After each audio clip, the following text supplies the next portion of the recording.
Hoy vamos a ver Napoleón Bonaparte, primera parte.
La vez pasada estábamos viendo todas las tribulaciones de la Revolución Francesa.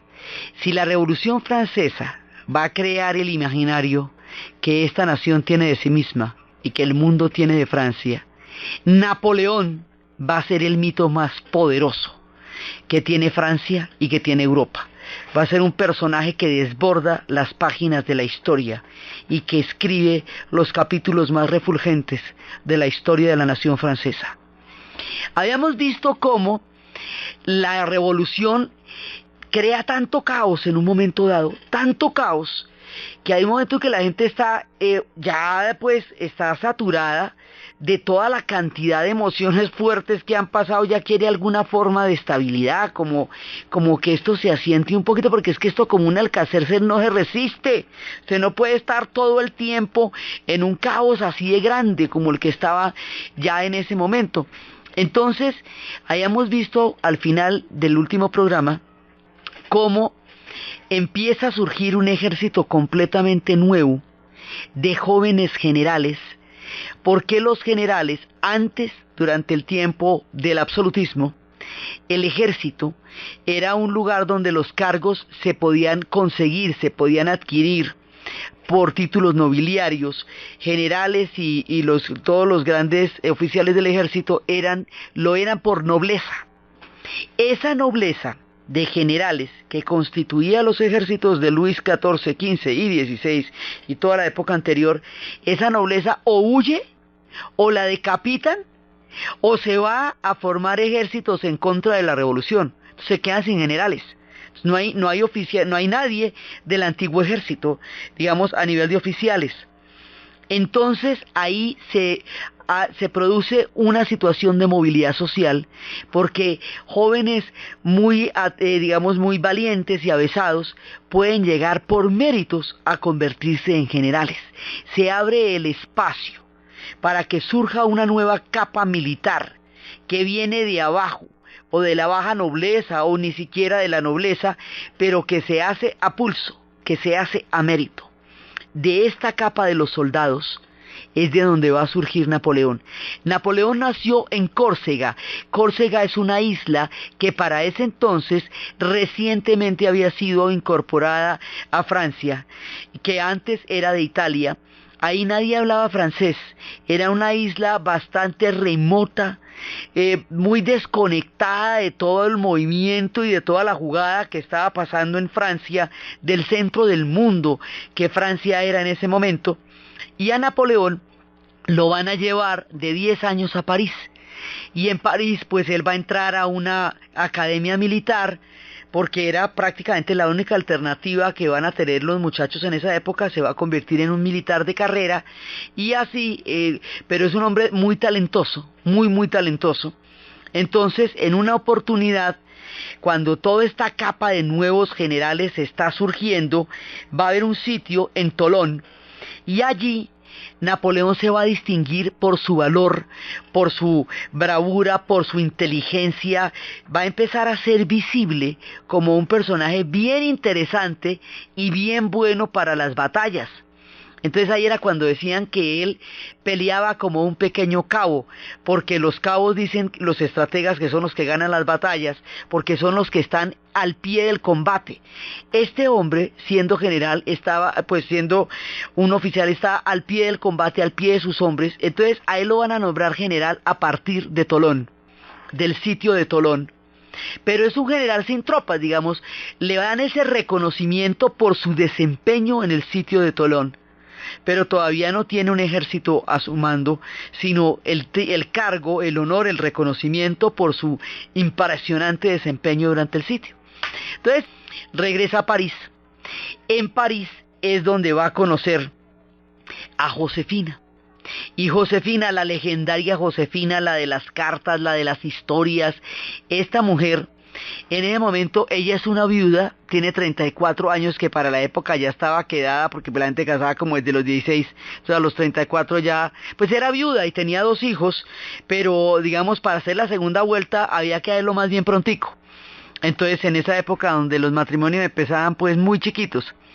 Entonces, va a entrar Napoleón a una escena donde están un poco de mujeres en una sala, mujeres de estas de alcurnia, y él en ese momento es un hombre tosco, muy decidido pero todavía tosco, no era un hombre de dinero, entonces su vestimenta era más bien precaria. Ella se burla de él, las otras se empiezan a burlar de él, pero ella le coquetea y empieza ahí pues lo que llamarían un cambio de luces, y se van coqueteando y él se va a enamorar perdidamente de ella, y ella ve en este hombre decidido, ella ve como todo ese carácter y ella decide casarse con él y se casan.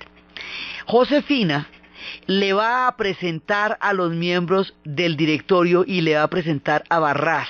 Barras es un tipo muy importante porque él va a hacer un quiebre ahí fundamental en este esquema. Entonces lo hace visible, o sea, el estar con ella lo hace visible en el círculo de la gente del directorio.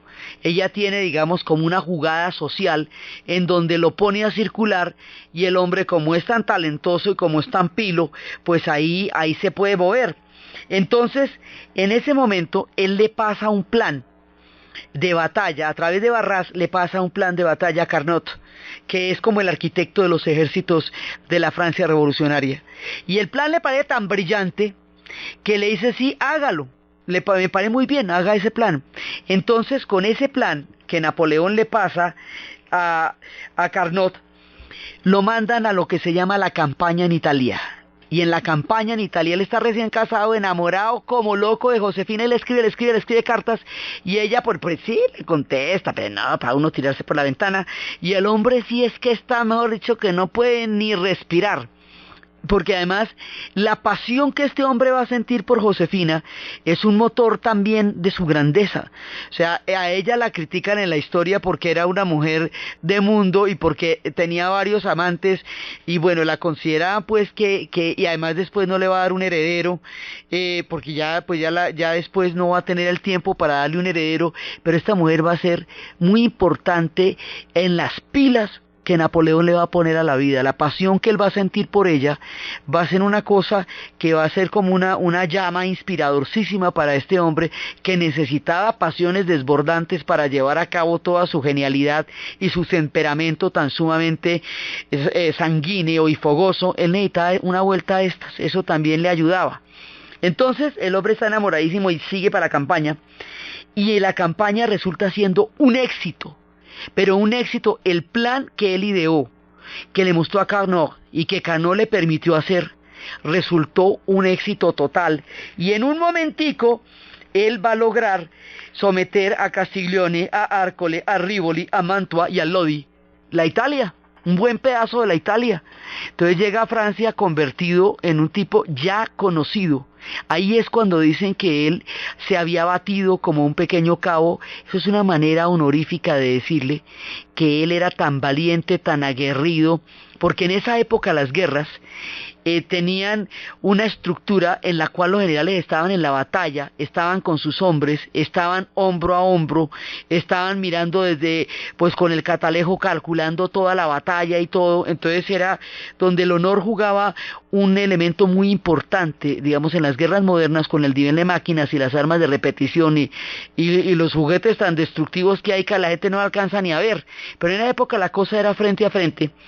Entonces, cuando él regresa, en ese momento ya va a empezar a tener una fama muy importante entre el ejército. O sea, los soldados empiezan a considerarlo un hombre, un líder, empiezan a identificar en él a un líder. Entonces, la gente del directorio considera que esa popularidad no les conviene, que hay un personaje que está siendo demasiado notorio, que está haciendo como mucha bulla dentro de los ejércitos y que de pronto no les conviene que un personaje así de carismático y así de refulgente vaya surgiendo con tanta fuerza como surge Napoleón cuando llega a la campaña en Italia. Para bajarle un poquito el tono, para que la gente no se fije tanto en esta magnificencia y en esta cosa tan impresionante que tiene Napoleón, ya tempranamente lo mandan para Egipto. ¿A qué lo van a mandar a Egipto? Pues vete tú a saber, eso no tiene ningún sentido dentro de todo el esquema de la revolución, porque la idea es defender la revolución de los ataques externos. Entonces se ponen en el plan de arrebatarle Egipto a los ingleses, que ya lo tienen desde hace un tiempito, tratar de llegar hasta allá y arrebatárselos. Y para eso lo mandan. Pero Napoleón va a hacer una cosa, se va a dirigir a los hombres de ciencia y les va a decir que la campaña en Egipto es una campaña en donde va a llevar científicos, donde va a llevar biólogos, donde va a llevar dibujantes, donde va a llevar botánicos conocedores.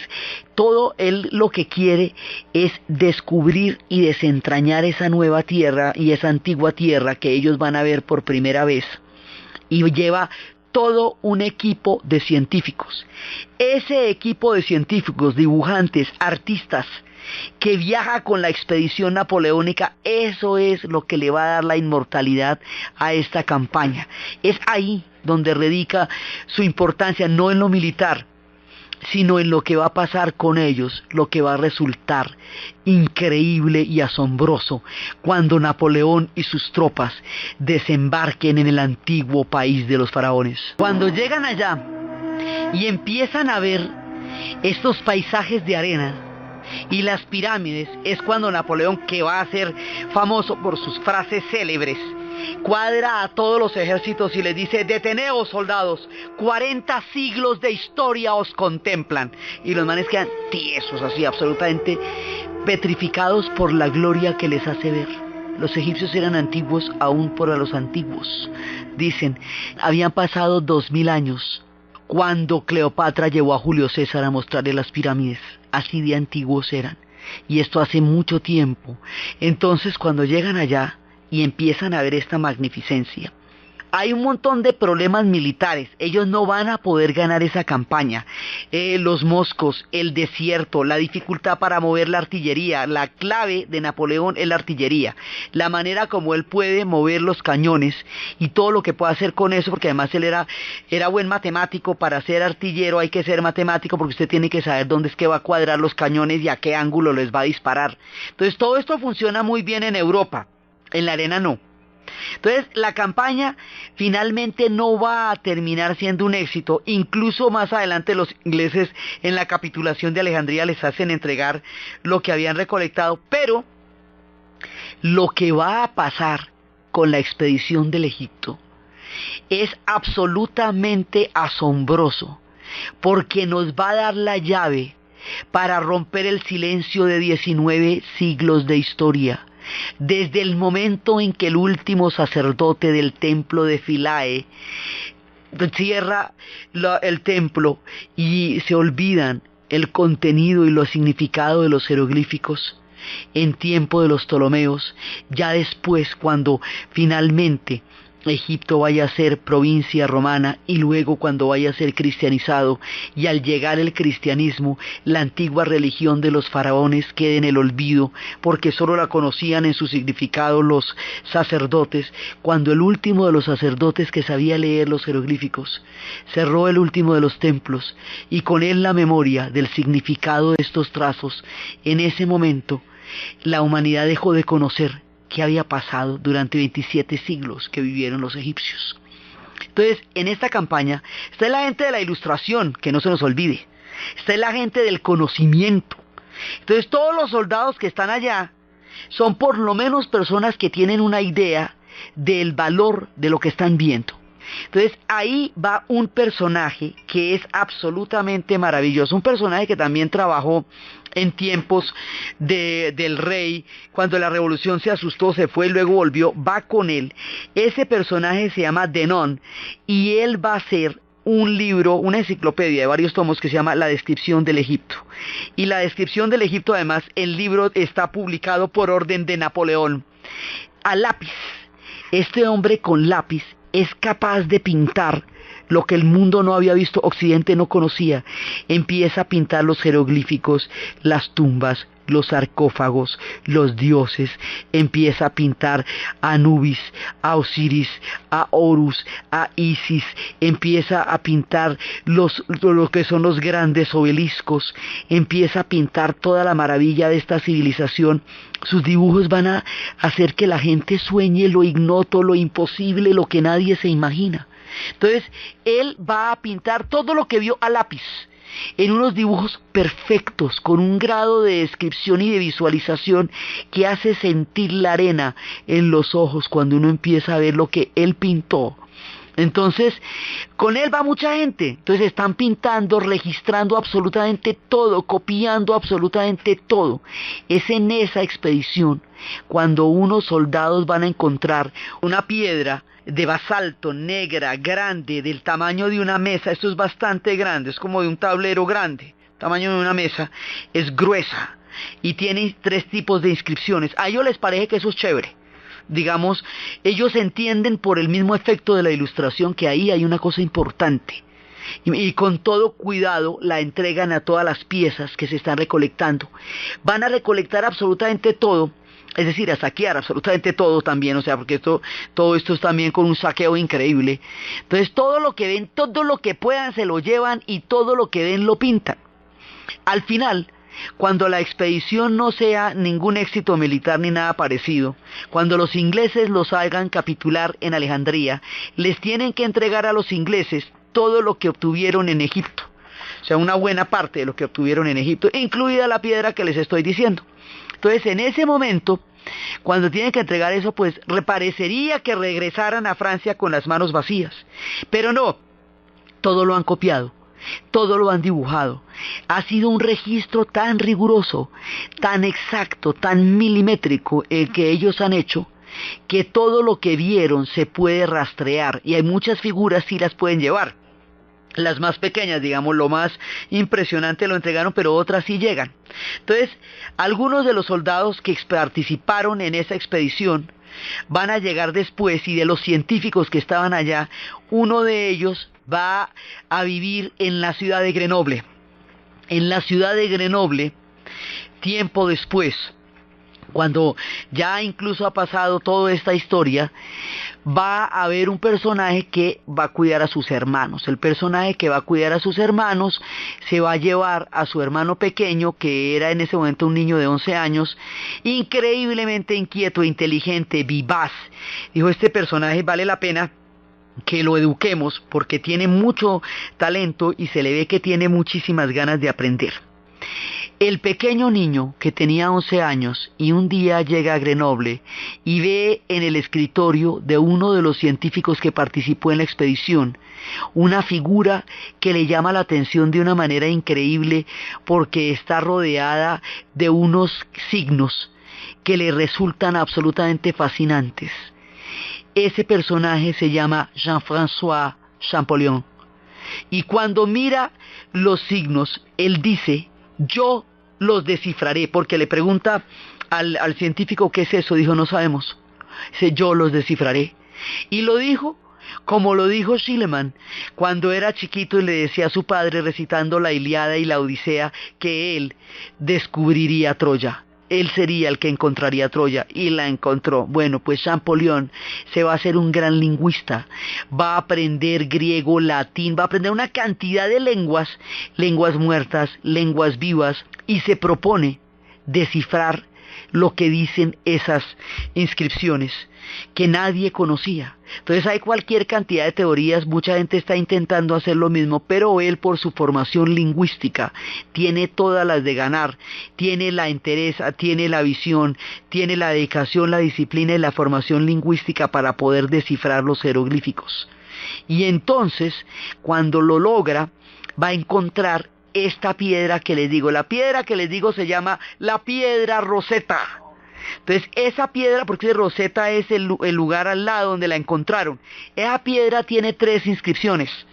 Una en los jeroglíficos egipcios antiguos, otra en demótico y otra en griego. Champollion sabía griego y sabía demótico. Entonces, al poder saber las dos, empieza a comparar con cada uno de los signos que otros decían que si eran alfabetos, él decía que son pictogramas, otros decían que eran cualquier cantidad de cosas. No, eso es un alfabeto, eso son pictogramas, es un alfabeto en dibujos, no es un alfabeto en letras, sino en dibujos.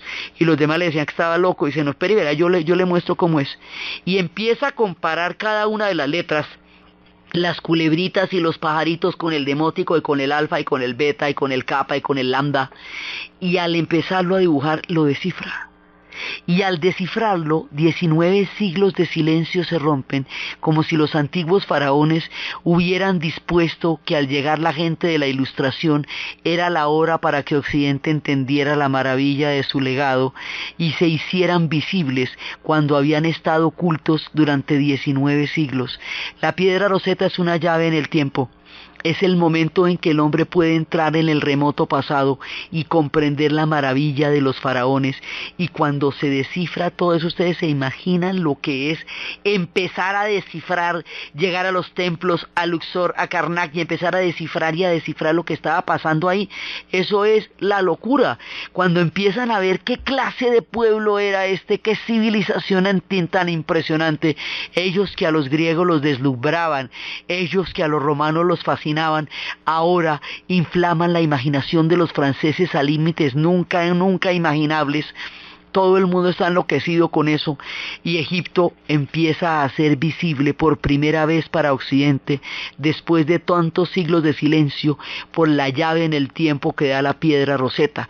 Esto lo hace posible la expedición del Egipto, porque si no, no solamente por la expedición, sino por la Ilustración, porque si la Ilustración no va detrás de esto, seguramente estos signos no les hubieran dicho nada, seguramente los tesoros del Egipto no les hubieran llamado la atención, pero el genio científico de Napoleón, o sea, el entender que la ciencia y el arte tienen un lugar tan importante como las campañas mismas, es lo que permite que se conozca el legado de la civilización egipcia a través de todos estos saltos de Benón y sus dibujos, a través de el genio de Champollion y a través de todos estos contactos en Grenoble. Entonces, Napoleón sabe que militarmente hablando eso no resultó, pero él sabe que la importancia de la expedición trasciende el resultado militar y por eso va a llegar a ser muy popular, aunque no haya ganado precisamente la campaña. Y hay que ver que después de las grandes batallas en las que participó Napoleón quedarán monumentos gigantescos, incluso grandes estaciones de tren. Una de las estaciones más grandes de la Francia moderna se llama la Gare d'Austerlitz, por la batalla que después veremos, y en Inglaterra se llama Waterloo Station por la derrota después. O sea, esto va a nombrar Europa, quedarán batallas, quedarán monumentos. Pero lo que queda de la expedición del Egipto, la que nunca ganó, es el legado de la civilización del mundo de Oriente y de la cultura más asombrosa que ha conocido hasta ahora la humanidad, los imperios faraónicos de los egipcios. Napoleón regresa a Egipto y en lugar de enterrarla donde nadie lo vea, que era la intención del directorio cuando lo mandaron para esa expedición, resulta que no, hasta que llega más famoso, más popular y más chévere que antes, aún en la derrota, porque eso no lo ganaron.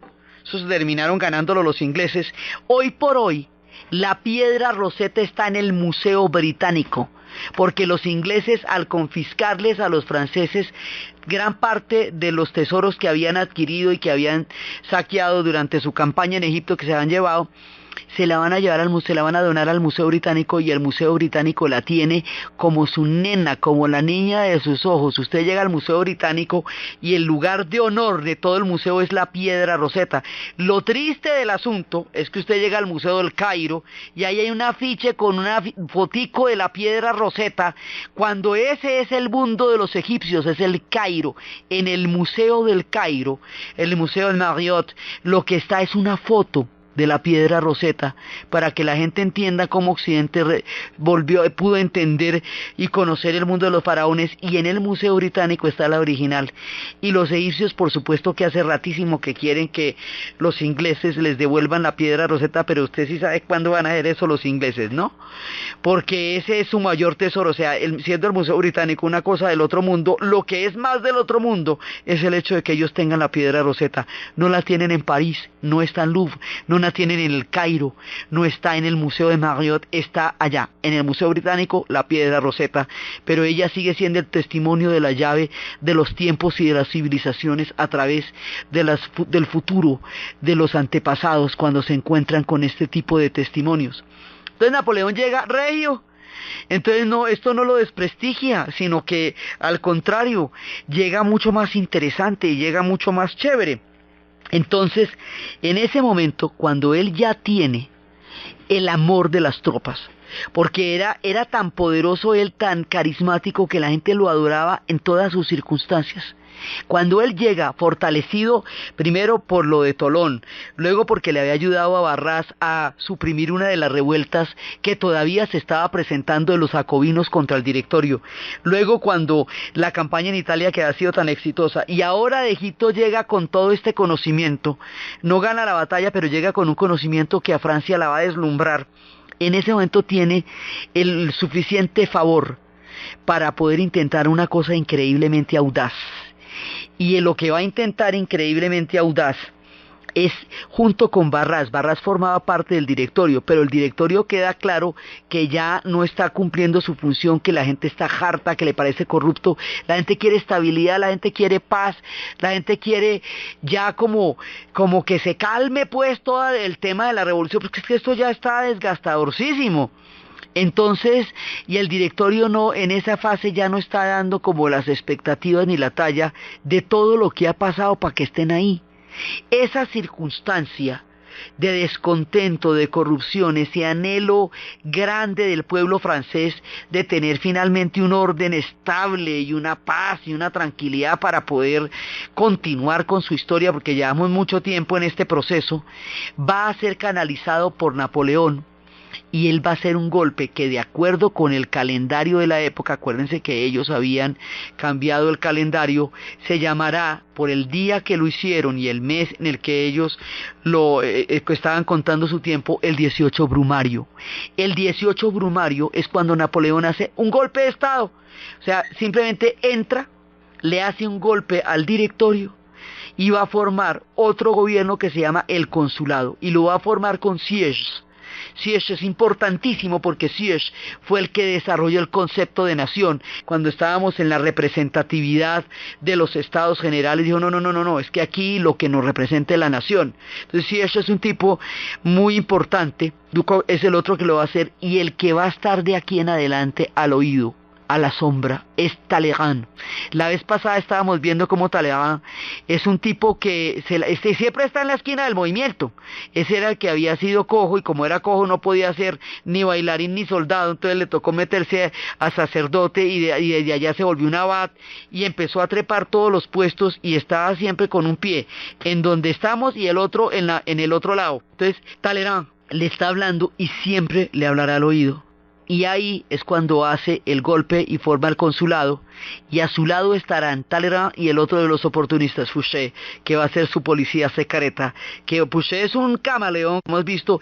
Él mató mucha gente durante la época del régimen del terror, y ahora después va a estar en el mismísimo directorio y ahora va a estar en el consulado, va a estar en todas, porque son los que logran cambiar de piel con cada posición, cambiar de discurso, cambiar de circunstancias y seguir siempre siendo los mismos. Fouché siempre va a ser jefe de policía y siempre va a ser el que va a hacer el trabajo sucio para el que sea. Es un mercenario del mundo del espionaje y va a trabajar también con Napoleón, pero a Napoleón le sirve también como él le sirve. Entonces, entramos al consulado. Cuando se hace el consulado, aquí pasa una cosa muy importante, y es que en este tiempo Napoleón va a tomar todos los ideales de la revolución y los va a convertir en ley. Y va a hacer unas leyes que son importantísimas porque la gente lo conoce más por sus batallas. Pero él, como gobernante y como administrador, era un duro. El hombre es el que va ya a institucionalizar la abolición, la emancipación de los campesinos, la abolición de la servidumbre, el que va a garantizar la igualdad de los derechos, el ciudadano, el voto plebiscitario, el que va a crear una cosa que nadie le recuerda, es de las más importantes de todo, el liceo, el bachillerato, o sea, la enseñanza masiva de primaria y la enseñanza de secundaria. Francia va a ser tan grande porque entiende el valor de la educación del pueblo, por eso. Y eso lo entiende Napoleón, no solamente las grandes batallas, ni las grandes campañas, sino la importancia de educar a un pueblo para sacar adelante un proyecto nacional. Entonces el hombre la tiene clara y lo institucionaliza, y es cuando Francia empieza a tener unos niveles de educación poderosos. Y el hombre va a coger el código y va a formar un código muy manual, un código muy entendible, un código civil, se llama el Código Napoleónico. Entonces, y hoy por hoy, o sea, la República como tal, como institución, Napoleón la va a acuñar en su sistema legal. Y eso es lo que va a quedar. Las repúblicas modernas hoy día son el modelo que Napoleón armó durante su gobierno del consulado. Entonces, eso es lo que va a ser también tan importante. Por eso la gente sí lo reconoce como un genio militar, que era, pero poco se le conoce como el genio de gobierno. Y el hombre estabiliza Francia. Y el hombre le da un orden porque logra legislar de una manera sabia.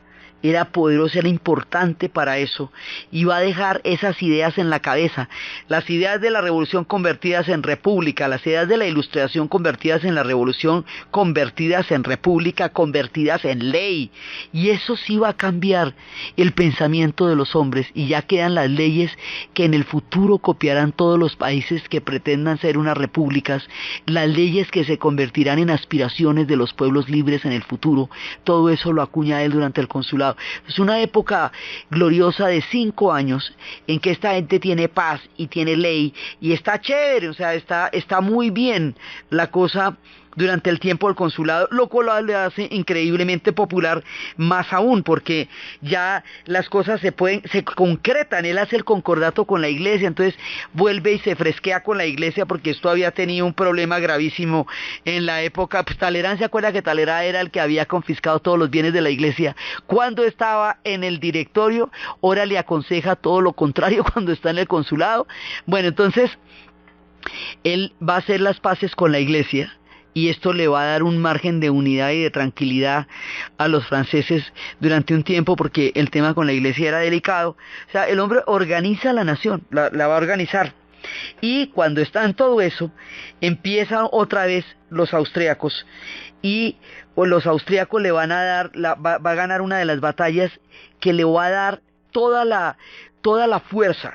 La batalla que le va a dar toda la fuerza es la batalla de Marengo. En Marengo logra derrotar a los austriacos y logra hacerlo retroceder, y ahí ya empieza a tener, es en ese momento, cuando la batalla de Marengo, cuando logra que las fronteras se respeten, pero sobre todo que se respete la legislación de Francia. O sea, todo el mundo tiene que aceptar que Francia hizo una revolución, que Francia es un país revolucionario, que sus leyes son de esta manera, y a ver, y para que me respeten les gano la batalla de Marengo, para que quede claro que esto es un asunto que ustedes tienen que aceptar. O sea, aceptar una república en un mundo lleno de monarquías donde todas las casas dinásticas han estado gobernando Europa durante siglos, no es una cosa fácil. Y la batalla de Marengo le da a él la posibilidad militar de hacer valer su proyecto político frente al resto de la Europa, pero sobre todo frente a los austríacos, que van a ser como los enemigos más importantes durante mucho tiempo, durante toda la época de la consolidación de Napoleón. Entonces el tema de Marengo le da la autoridad a él, y es lo que le va a dar un tiempo brillante políticamente. Entonces después de eso ya se empieza toda la historia de él, y ya ahí empieza a derivar, después de esto empieza a buscar la manera de continuar su proyecto de forma tal que Francia pueda tener toda la gloria, toda la vivencia, todo el orden y todo el reconocimiento. Pero ese reconocimiento lo tiene que hacer valer día a día, porque permanentemente va a haber instigaciones de los ejércitos y va a haber atentados. Él va a tener muchos atentados. Uno de esos atentados va a ser en Nochebuena, que le ponen una carroza cuando él va pasando, y al ponerle la carroza, el hombre le ponen una bomba. En esa época también se ponían bombas, le ponen una bomba y el bombazo mata a un poco de gente, y entonces se pone a averiguar quién puso la bomba. Inclusive ahí se pelea con Fouché, porque Fouché le dice que fueron los realistas, y él no le cree, pero ¿y si fueron? Entonces, como sí fueron, y uno de ellos estuvo en la casa del duque de Thion, entonces el duque de Thion ni siquiera vive allá, vive en las afueras, o sea, vive en otro país, vive en las afueras, y lo que hace Napoleón es mandar una serie de soldados, traer al duque y hacerle un juicio sumario culpándolo del atentado sin pruebas suficientes. No hay pruebas suficientes sobre la culpabilidad del duque, pero es que ese duque es un Borbón y es el último de los Borbones que queda por ahí, y es de la familia Condé y tiene sangre real, y la sangre real en Francia de todas maneras tiene una fuerza de vocación muy grande. Entonces cuando él mata a ese duque, lo van a ejecutar después de un juicio sumario, sin pruebas suficientes. Digamos, eso no queda claro, ahí no queda claro el vínculo entre ese personaje y el atentado. Lo que pasa es que como es más por un símbolo, pues es el último Borbón, pero eso es un regicidio, lo mismo que fue de matar al rey, en la misma línea. Entonces eso hace que que todas las demás dinastías europeas teman de nuevo eso que tanto les aterraba durante la revolución, y que ya no sea posible, digamos, pactar con ellos. Ya es muy difícil pactar después del asesinato de Tian. Ese es un error grave que él comete, porque se echa encima a todas las demás dinastías con las que en un momento dado hubiera querido pactar por medios distintos a las batallas. Pero esto lo lleva a muchas más batallas, lo lleva a tener que buscar otra manera de crear símbolos, ya que no son los símbolos de la monarquía, pero entonces hay que crear símbolos de la república, pero símbolos que perduren. Entonces ya pasamos de ser digamos el principal del consulado, a tener cargo vitalicio. Los cargos vitalicios, eso se nos va a complicar la vida, porque la república no aguanta eso, y después del cargo vitalicio, entonces ya va a buscar la manera de volverse emperador, y entonces va a querer que su familia que se constituya en una dinastía, y que esa dinastía pueda sucederlo después de su muerte, y empieza a ser importantísimo que él tenga un heredero, cosa que no le puede dar Josefina, y que es parte de la tragedia de ellos, porque pues él la adora, pero ella no le puede dar un heredero. Entonces ahí él se monta en la película de la dinastía, porque al matar al último de los Borbones no se puede restaurar a los Borbones en el trono. Digamos, no se puede restaurar, que era parte del proyecto que tenían las demás dinastías de Europa, pero entonces él tiene que poner algo a cambio. Si eso no es posible, alguna simbología tiene que dar alternativa, paralela, desde el esquema republicano. Entonces, desde el esquema republicano, la simbología que él quiere dar es él mismo, y crear él una dinastía con toda su familia, y toda la familia la va poniendo en todos los cargos y en todas las cortes y en todos lados en Europa. Y entonces esto es lo que llamamos el nepotismo, que es nombrar a todos los parientes en todos los cargos que dependen de usted. Sí, y entonces ahí los va a meter a todos buscando una dinastía y una permanencia de su familia en el poder. Esto va a ser muy complicado en el futuro, sobre todo cuando le dé por meterse con los españoles, eso va a ser el quebradero de él. Mientras tanto, sigue buscando todos los honores, y los austriacos van a contraatacar. Y cuando los austriacos contraatacan, les va a dar una batalla que es la batalla más refulgente, más impresionante de todas. Es la batalla de Austerlitz. Y en la batalla de Austerlitz, este hombre tiene ya sus grandes generales, a Murat, a Ney's, él va a tener unos generales que son muy buenos y que van a estar con él en todas. Los los conoce a todos por su propio nombre, los ejércitos lo adoran.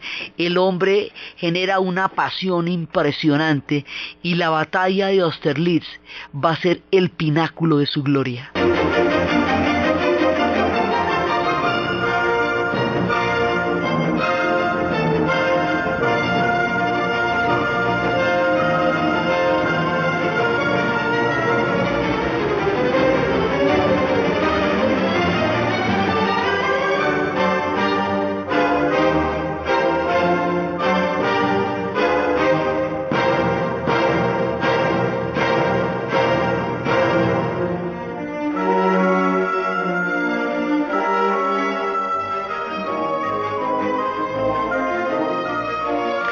La gloria de Austerlitz lo lleva a un proyecto mucho más grande, porque es que hay un momento en que él ya logra definir las fronteras de Francia, ya logra que Europa acepte, o por hecho le toque aceptar el hecho de la revolución. Pero ya con Austerlitz va a empezar a avanzar por Europa, ya no es solamente Francia, ya está avanzando por Europa. Mientras tanto, ha dado un viraje en este tema de instaurar una dinastía, y se ha hecho coronar emperador. Aquí nos enfrentamos a un fenómeno como el de la República Romana, que se llama por la República Romana el cesarismo. Y es cuando César triunfa en las campañas de la Galia, regresa con las legiones, cruza el Rubicón y entra a Roma y se vuelve emperador, se vuelve César. Imperatus, el término imperatus significa jefe de los ejércitos. O sea, no es rey, es emperador. Cuando César se vuelve César, en ese momento Roma deja de ser una república para convertirse en un imperio. Por eso se le dice el cesarismo. Cuando Napoleón va a hacer lo mismo, se vuelve a repetir el fenómeno, y él mismo pacta con el Papa y se vuelve emperador. ¿Y cómo va a volverse emperador si esto es una república? ¿Y cómo va a volverse emperador si esto es una revolución? ¿Y cómo va a volverse emperador si aquí se trataba de no tener reyes? O sea, ¿cómo vamos a hacer esa vuelta? La vuelta está difícil ahí. Tanto que hemos venido escuchando a lo largo del programa apartes de la heroica. La heroica se la dedicó Beethoven a él, henchido de admiración. Y luego se la desdedica cuando se nombra emperador. Cuando dice, no, cuando este hombre se nombra emperador, dice, no, yo ya no la dedico porque así no era la vuelta, así no era. Pero Napoleón se nombra emperador y se corona él mismo. Y a Josefina la nombra emperatriz, y lo hace con el aval del Papa.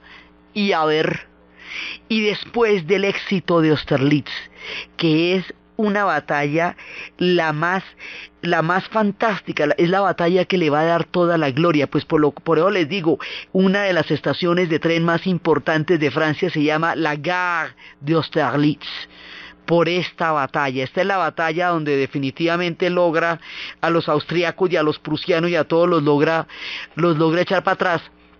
Ahora viene el proyecto de crear un orden unificador en Europa.